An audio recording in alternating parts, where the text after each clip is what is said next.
لا إله إلا الله محمد رسول الله لا إله إلا الله محمد رسول الله لا إله إلا الله محمد جنت کی حور اس ضمن میں آپ کے ساتھ ایک درس میں شیئر کر چکا ہوں، اور آپ سے میں نے کہا تھا کہ اس سلسلے کو ہم سٹارٹ کریں گے اور انشاءاللہ تعالی پھر کئی دروس میں اس کو تکمیل تک پہنچائیں گے۔ اللہ عز و جل ہماری مدد فرمائے۔ رب اشرح لی صدری ویسر لی امری واحلل عقدۃ من لسانی یفقہوا قولی۔ آج کے درس کی ابتدا سورہ بقرہ کی ایک آیت سے کرتا ہوں، آیت نمبر 25۔ اللہ عز و جل بشارت دیتے ہیں ان لوگوں کو جو ایمان لائے اور ساتھ انہوں نے نیک عمل بھی کیے۔ تو یہ دونوں چیزیں بہت بڑی شرط ہیں۔ بہت سارے لوگ کیا کہتے ہیں، کہتے بھی ہیں، سمجھتے بھی ہیں اور کرتے بھی ہیں کہ ہم ایمان لے آئے تو بس کافی ہے۔ ایمان تو لے آئے ہو، پھر اس پہ استقامت، اور استقامت جو ہے وہ اللہ عز و جل عمل سے نصیب فرماتے ہیں۔ تو اللہ سبحانہ و تعالی فرماتے ہیں ایک جنرل رول ہے، کوئی اسپیسیفک ایگزامپلز، کچھ لوگ خاص ایگزامپلز دیتے کہ بھئی فلاں صحابی تو ایمان لائے اور ایک عمل بھی نہیں کیا اور پھر شہید ہو گئے تو ان کا درجہ، تو وہ ایک خاص بات ہے۔ لیکن جنیرک رول کیا ہے؟ اللہ سبحانہ و تعالی نے جو قرآن میں ایک جنرل رول بنایا ہے، وَبَشِّرِ الَّذِينَ آمَنُوا، اور بشارت دے دے میرے پیارے نبی ان لوگوں کو جو ایمان لائے۔ اور یہاں بات رکتی نہیں ہے، آگے اللہ عز و جل فرماتے ہیں وَعَمِلُوا الصَّالِحَاتِ، اور وہ جنہوں نے نیک عمل کیے، اچھے کام کیے، ان کو کس چیز کی بشارت دے دیں؟ بشارت بھی ایسی جو بالتحقیق ہو، بے شک کے ساتھ، ان لہم، بالتحقیق ان کے لیے کیا ہے؟ بے شک ان کے لیے کیا ہے؟ ایسی جنتیں کہ جن کے نیچے باغ ہیں ایسے، جن کے نیچے نہریں بہتی ہوں گی، اور اس میں وہ کھائیں گے اور پھل کھائیں گے، اور جب پھل کھائیں گے اس کے تو کہیں گے یہ تو وہی ہیں جو ہمیں اس سے پہلے دیے گئے تھے۔ كلما رزقوا منها من ثمرة رزقا قالوا هذا الذي رزقنا من قبل وَأُتُوا بِهِ مُتَشَابِهًا، یہاں تک تو بات ہم پہلے بھی کر چکے ہیں۔ اب آگے جو اللہ عز و جل فرماتے ہیں وَلَهُمْ فِيهَا أَزْوَاجٌ مُطَهَّرَةٌ، ان کے لیے وہاں پر پاک بیویاں ہوں گی۔ اب دیکھیں بیویوں کی دو قسمیں ہیں، ایک بیوی تو وہ ہے جو آدم علیہ السلام کی اولاد ہے، وہ تو دو ملیں گی، جو دنیا میں رہ کے جنت میں گئی ہے وہ تو دو ملیں گی، اور حوریں ان کی تعداد اللہ نے معین نہیں کی، وہ بھی بیویوں ہی کے زمرے میں آئیں گی، تو وہ بھی پاکیزہ بیویاں ہی ہوں گی، لیکن یہ وہ عورتیں ہوں گی جو بنائی جنت میں گئی ہیں۔ انشاءاللہ آنے والے دروس میں آپ کو یہ بھی بتاؤں گا کہ حور بنی کس چیز سے ہے، کیسے اللہ نے حور کو بنایا۔ سبحان اللہ، سبحان اللہ۔ تو پاکیزہ بیویاں ہیں، حور بھی اور دنیا والی بھی، تو دونوں کے پاس وہ کوالٹیز ہیں، جو حسن ہے، جمال ہے۔ جنت کی بیوی جو ابن آدم ہے، جو بنت آدم ہے، اس کے اوپر تو پوری سیریز ہو چکی ہے۔ تو اللہ تعالیٰ فرماتے ہیں کہ وہ جنت میں پاکیزہ بیویاں ہوں گی اور وہ اس میں ہمیشہ رہیں گے، یعنی کون؟ جنتی۔ تو اللہ تعالیٰ نے اپنے نیک بندوں کے لیے جنت میں بے شمار نعمتیں تیار کر رکھی، ان نعمتوں میں سے حوریں بھی ہیں۔ تو حور ایک نعمت ہے اللہ کی۔ اللہ تعالیٰ نے قرآن کریم میں مختلف مقامات پر حوروں کا ذکر فرمایا ہے اور ان کی مدح سرائی بھی کی ہے، کہیں حور عین سے تعبیر کیا، کہیں ان کے وصف میں فرمایا کہ بھئی یہ تو وہ ہوں گی کہ بھئی قاصرات الطرف العین، کہیں کہا کہ کأنہم الیاقوت والمرجان، اچھا کہیں کہا کہ خیرات حسان، اچھا کہیں قاصرات الطرف اطراب، کہیں ابکار، کہیں ان کو البید مکنون کہا، کہیں اللؤلؤ المکنون کہا۔ تو مختلف الفاظ سے اللہ سبحانہ و تعالی نے ان کی مدح سرائی کی کہ لم یطمثہن انس قبلہم ولا جان۔ مختلف اوصاف اور محاسن سے اللہ تعالیٰ نے انہیں بیان فرمایا۔ اس ضمن میں یہ بات آپ ذہن میں رکھیں کہ ظاہر بات ہے کہ عورت جو ہے نا، عورت اس کے 4 مقامات ایسے ہوتے ہیں جن میں تنگی ہو تو پسند کی جاتی ہے اور مطلوب ہوتی ہے۔ ایک اس کا منہ ہوتا ہے، بہت بڑا منہ ہو تو اچھا نہیں لگتا، بہت چھوٹا ہو، ایک تنگ ہو لیکن حسن میں آئے۔ دوسرے اس کے کان، ان دونوں چیزوں میں تنگی ہو تو اچھی لگتی ہے۔ ایک اس کی ناک کے سوراخ، بہت بڑے بڑے سوراخ ہو تو بھی اچھی نہیں لگتی، اور چھوٹے سوراخ۔ اور تیسری چیز تو یہ، چوتھی چیز شرمگاہ کی تنگی۔ یہ بات کھل کے کہہ رہا ہوں کیونکہ آپ کھل کے بات سننا چاہتے ہیں، جس لیے کھل کے کہہ رہا ہوں۔ اور ان باتوں کو سمجھانے میں مقصد ترغیب ہے، نہ کوئی اور وجہ ہے۔ کیونکہ انسان کو جب رغبت ہو نا کسی چیز کی تو اس کے حصول کے لیے وہ کام کرتا ہے۔ اور ایک اور بات آپ سے میں شیئر کروں گا آئندہ آنے والے دروس میں، کہ وہ لوگ جو حوروں کو پانے کی دعا نہیں کرتے، حور ان کے اوپر کیا تاثرات ظاہر کرتی ہے، اس پہ بھی انشاءاللہ بات ہوگی۔ تو بہرحال تو یہ 4 چیزیں ہیں جس میں تنگی مرد پسند کرتا ہے، عورت میں۔ اور اسی طرح عورت کے اعضاء میں سے 4 ایسے مقامات ہیں جس میں مرد کشادگی پسند کرتا ہے۔ اس کا چہرہ، اس کا سینہ،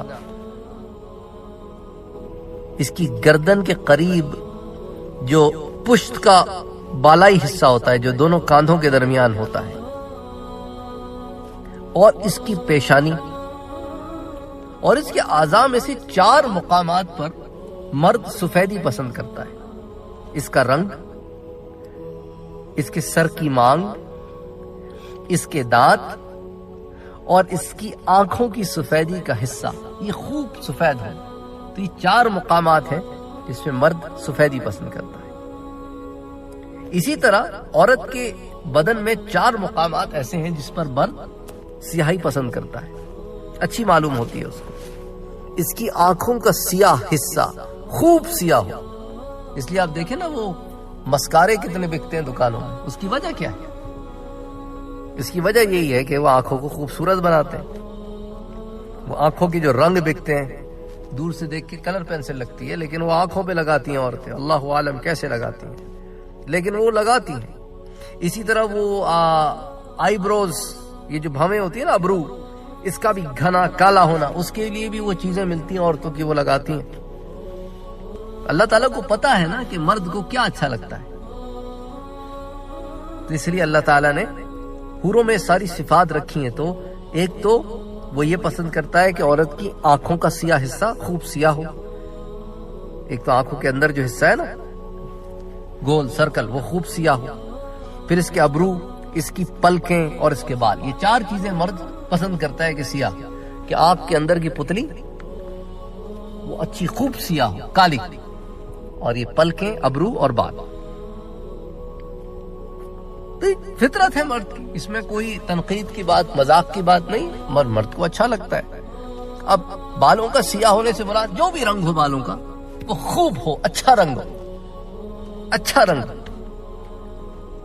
اچھا، اسی طرح عورت کے بدن میں 4 مقامات ایسے ہیں جس پر مرد باریکی چاہتا ہے، اور یہ تمام خصوصیات میں آپ کو کیوں بتا رہا ہوں؟ کیونکہ اللہ تعالیٰ نے تمام خصوصیات حوروں میں رکھی ہیں، اس لیے تفصیل سے بتا رہا ہوں، اور کوئی مقصد نہیں ہے۔ اس کو کوئی اور رنگ نہ دیں آپ خدا کے لیے، یہ بڑا مسئلہ ہوتا ہے، آپ کوئی چیز بیان کریں، لوگ اس کو رنگ کوئی اور چڑھا دیتے ہیں۔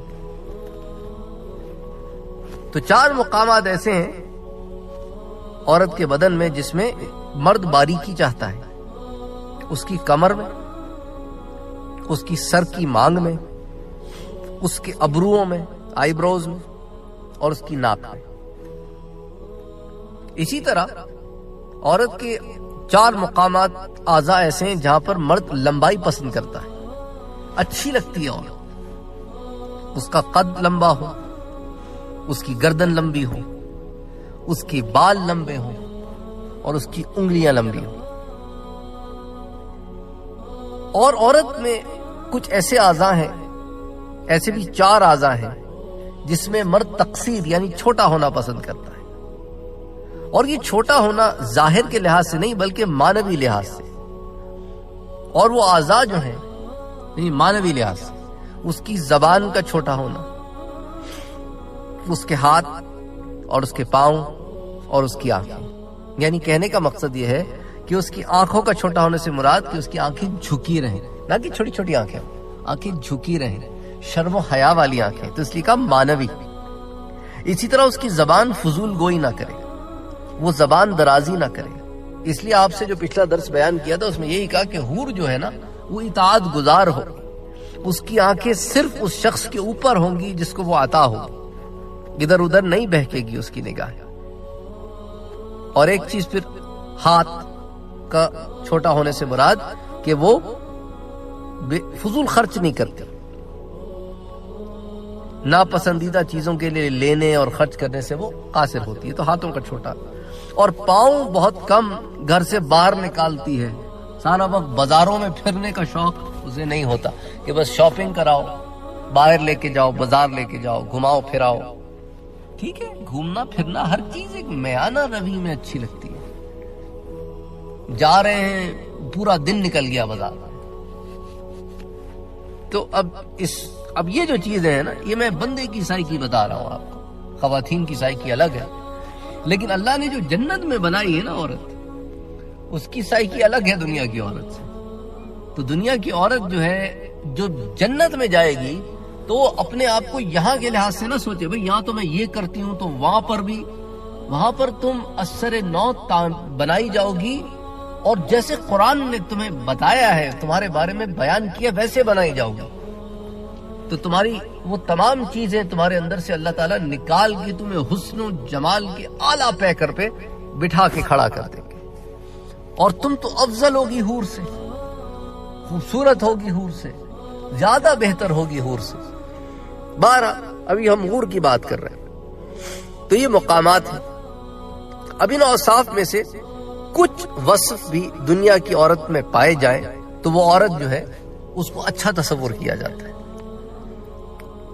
اچھا، حور میں بدرجہ کمال یہ اوصاف پائے جاتے ہیں، جن اوصاف کو اللہ تعالیٰ نے اور اس کے رسول صلی اللہ علیہ وآلہ وسلم نے بڑی تشریح اور تفصیل کے ساتھ بیان فرمایا ہے. اسی لیے ہم بھی بیان کر رہے ہیں، کیونکہ میرے رب نے بیان کیا ہے، میرے پاک نبی نے بیان کیا ہے صلی اللہ علیہ وسلم، تو اس لیے ہم بھی بیان کر رہے ہیں. اچھا، حور، جو لفظ حور ہے نا، حور وہ حورا کی جمع ہے. تو حور بذات خود جمع ہے، اور اس کا واحد جو ہے وہ حورا ہے. اور حورا کا معنی کیا ہے؟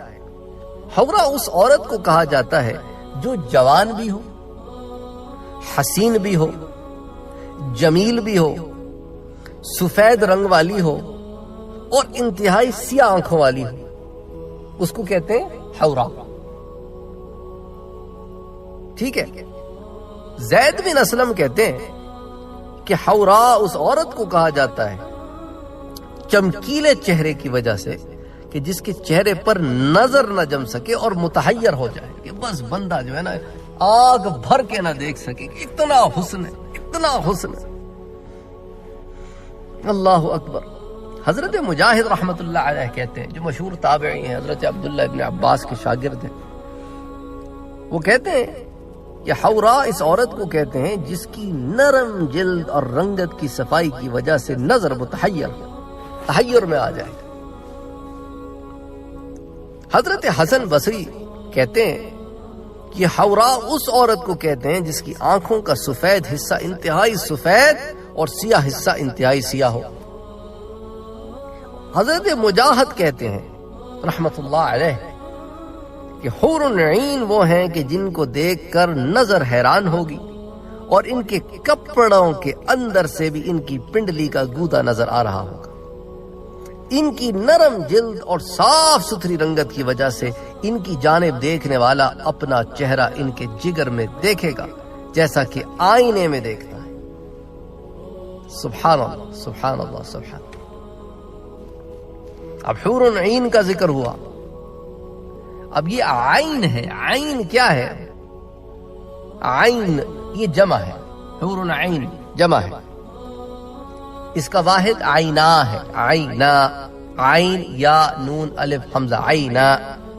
اب عینا ان عورتوں کو کہا جاتا ہے جن کی آنکھوں میں حسن اور خوبصورتی کی صفات جمع. تو عین کہتے ہیں نا عربی زبان میں آنکھوں کو، عین آنکھ، اعین الناس اعین. تو اب عین جو حور عین والا ہے وہ خود جمع ہے اور عینا جو ہے اس کا واحد ہے. حضرت مقاتل کہتے ہیں کہ عین خوبصورت آنکھوں والی عورت کو کہتے ہیں. علامہ ابن قیم فرماتے ہیں کہ عرب کے لوگ عین حورا اس آنکھ کو کہتے ہیں جس میں سفیدی انتہائی سفید ہو اور سیاہی انتہائی سیاہ ہو. تو اللہ تعالیٰ نے حوروں کی تو بہت تعریف کی ہے قرآن میں. کہیں قاصرات الطرف کہا، کہیں اطراب کہا، کہیں حور عین کہا. پھر انشاءاللہ تعالیٰ پھر ایک ایک بات پہ پھر بات ہوگی. آج کے درس ہم یہیں روکتے ہیں، پھر اگلی دفعہ انشاءاللہ تعالیٰ پھر قاصرات الطرف اور اطراب اور عرب اور کواعب اور خیرات الحسان ان کے اوپر انشاءاللہ بات کریں گے کہ ان کا کیا مطلب ہوتا ہے. وما علینا الا البلاغ.